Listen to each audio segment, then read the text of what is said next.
Assalamualaikum warahmatullahi wabarakatuh. Perkenalkan, nama saya Satriani dari Fakultas Kesehatan Masyarakat Universitas Tadulako. Di sini saya akan menjelaskan tentang kajian lingkungan hidup dan permukiman. Pada pembahasan pertama yaitu kriteria kawasan konservasi. 3 kriteria konservasi bagi perlindungan jenis dan komunitas. Yang pertama, melalui kekasan. Yang kedua, keterancaman. Yang ketiga, kegunaan. Pada Undang-Undang Nomor 5 Tahun 1960 melalui perlindungan, pengawetan, dan pemanfaatan. Kriteria umum penetapan kawasan konservasi. Kriteria dalam memilih calon lokasi konservasi. Yang pertama, kriteria ekologi, yang kedua kriteria sosial, yang ketiga kriteria ekonomi, yang keempat kriteria regional, yang kelima kriteria pagromatik.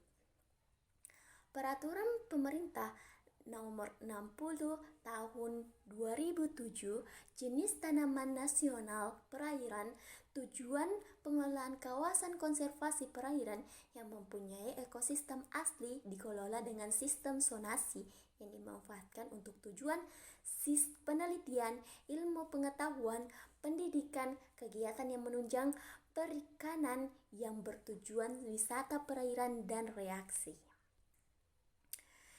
Kedua, jenis suaka alam perairan. Tujuan pengelolaan kawasan konservasi perairan dengan ciri khas tertentu untuk tujuan perlindungan keanekaragaman jenis ikan dan ekosistemnya. Yang ketiga, jenis tanaman wisata perairan. Tujuan pengelolaan kawasan konservasi perairan dengan tujuan untuk dimanfaatkan bagi kepentingan wisata perairan dan rekreasi. Yang keempat, jenis suaka perairan. Tujuan perairan, kawasan perairan tertentu, baik air tawar, payau, maupun laut dengan kondisi dan ciri khas tertentu sebagai tempat perlindung dan perkembangan biak jenis tanaman, sumber daya ikan tertentu yang berfungsi sebagai daerah perlindungan. Penetapan kawasan konservasi. Fungsi penetapan kawasan konservasi. Yang pertama, sebagai perlindungan sistem penyangga kehidupan. Yang kedua, pengawetan keanekaragaman jenis tumbuhan dan satwa beserta ekosistemnya. Yang ketiga, pemanfaatan secara lestari sumber daya alam hayati dan ekosistemnya. Pemanfaatan kawasan konservasi. Yang pertama, hendaknya pemanfaatan sumber daya yang berlanjut, berwawasan lingkungan, melindungi zona yang sensitif. Yang kedua, pemanfaatan diatur dalam zona tertentu sesuai dengan peruntukannya.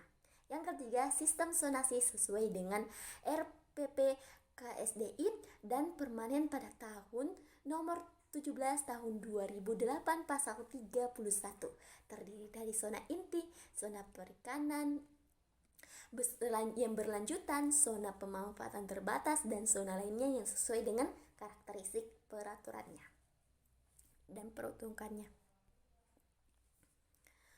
Nah, yang keempat, diperlukan berbagai informasi sebagai basis ilmiah dalam perencanaan sistem zonasi. Materi kedua, pengelolaan kawasan lindung. Pengelolaan kawasan lindung pada Kompres 32 tahun 1990 adalah rangkaian proses kegiatan mulai dari perencanaan, penataan, pengaturan, pengawasan, dan evaluasi terhadap kawasan lindung agar tujuan penetapan kawasan lindung dapat diwujudkan. Tujuan pengelolaan kawasan lindung adalah untuk mencegah timbulnya kerusakan fungsi lingkungan hidup.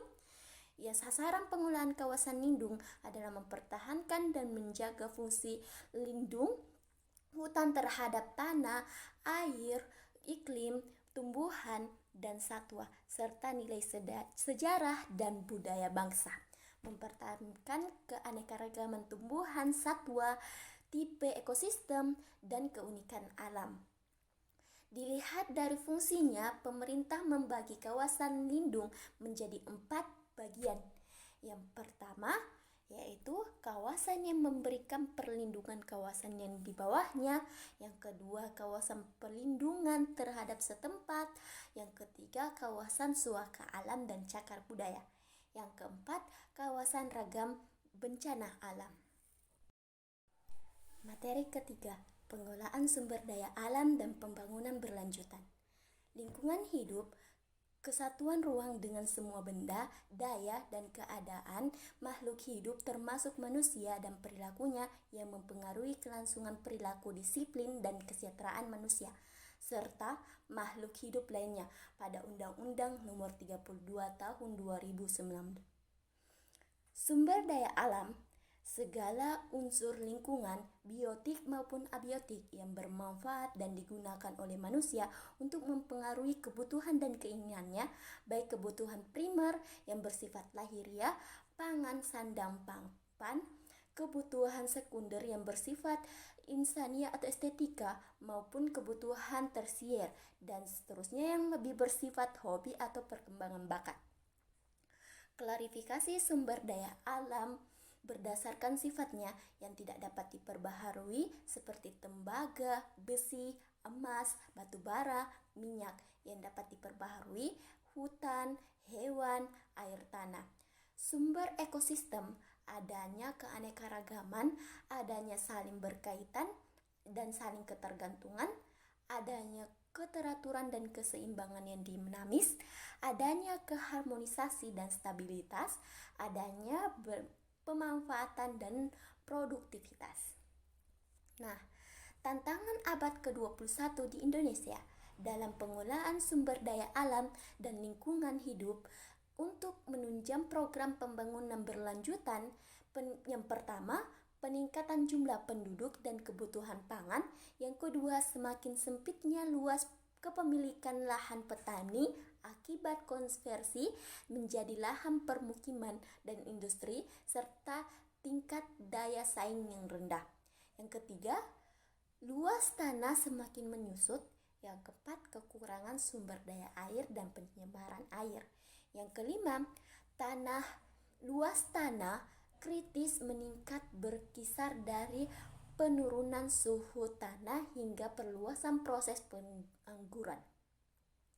Proses pengguguran ini ada yang keenam, pencemaran udara. Yang ketujuh, perluasan permukiman kumuh dan peningkatannya pengangguran.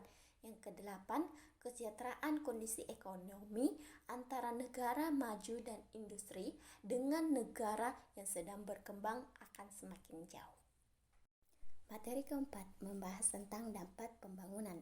Pada dampak pembangunan ini ada 4. Yang pertama, perubahan iklim, yang kedua, pencemaran, yang ketiga, disaster atau bencana, yang keempat, konflik sosial. Nah, dari perubahan iklim ada perubahan pola curah hujan, ada peningkatan muka air laut, ada kepunahan spesies, suhu tubuh meningkat, es kutub menyusut. Pada pencemaran, dampak bagi kesehatan, dampak pada ekosistem, dampak pada pertanian. Nah, disaster atau bencana, pada disaster tersebut dampak terhadap lingkungan, dampak terhadap infrastruktur. Pada konflik sosial, ada keretakan hubungan antar kelompok, ada perubahan kepribadian pada individu satu dengan yang lainnya. Materi kelima, pengaruh lingkungan terhadap kesehatan. Kesehatan lingkungan merujuk pada karakteristik kondisi lingkungan yang dapat mengganggu kesehatan, terutama pada aspek gaya hidup. Pada gaya hidup ini ada miras, ada rokok, narkoba, makanan yang berlemak, itu berbahaya. Bahan kaustik mikroorganisme patogen pada logam berat B3. Bahaya fisik kebisingan yaitu sinar ultraviolet, debu di udara. Keadaan lainnya kondisi tropis, adat kebiasaan yang tidak sejalan dengan kondisi kesehatan.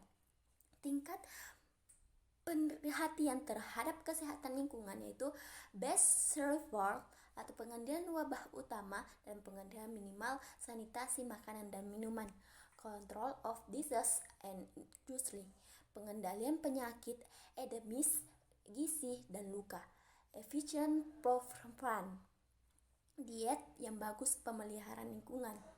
Nah, perform kepuasan lingkungan, estetika, dan kenyamanan hidup, human survival, kelangsungan hidup spesies manusia.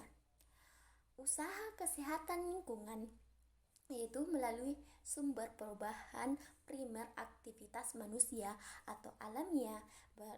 Yang kedua, komponen lingkungan, air, udara, tanah, makanan, vektor. Yang ketiga, masyarakat, sasaran, umur, kelamin, dan lokasinya. Yang keempat, efek sehat dan sakit. Pada rantai